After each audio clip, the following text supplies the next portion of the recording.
ধুর, রোজ রোজ এই মাথা কি খাওয়া যায়? আরে এই ভাই, তুমি এত সুন্দর মাথায় ডাস্টবিনে ফেলে দিলে কেন? আর বলো না ঝুমা, তোমার দিদি কদিন হয়েছে বাপের বাড়ি গিয়েছে, তাই রান্না করে খাওয়াবে কে? আরে ভাই, তাই বলে তুমি ফেলে দেবে? আমাকে তো বলতে পারতে, আমি রান্না করে তোমাকে খাওয়াই। থাক, তোমাকে আর চটর পটর কথা বলতে হবে না। আরে তুমি যদি সত্যি সত্যি রান্না করো, আমার বাড়িতে পাঠিয়ে দিও। আচ্ছা ঠিক আছে। আরে বাবা, যাই হোক ভালোই হলো, কয়দিন ধরে মাথা খাওয়া হয়নি। বন্ধুরা, মাথাটা যেহেতু ডাস্টবিনে ফেলে দিয়েছিল, তাই অনেক ময়লা হয়ে গেছে, ভালোভাবে ধুয়ে নিতে হবে।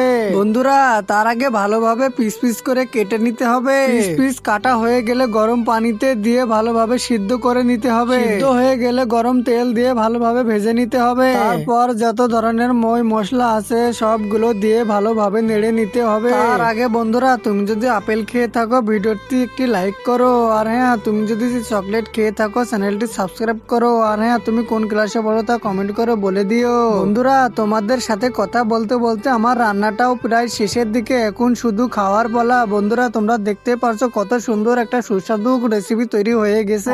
এই তোমরা কই, এই দেখো কি সুন্দর রেসিপি হয়ে গেছে, এই নাও শুধু খেতে থাকো। ওয়াও, কি সুস্বাদু হয়েছে, দারুণ হয়েছে।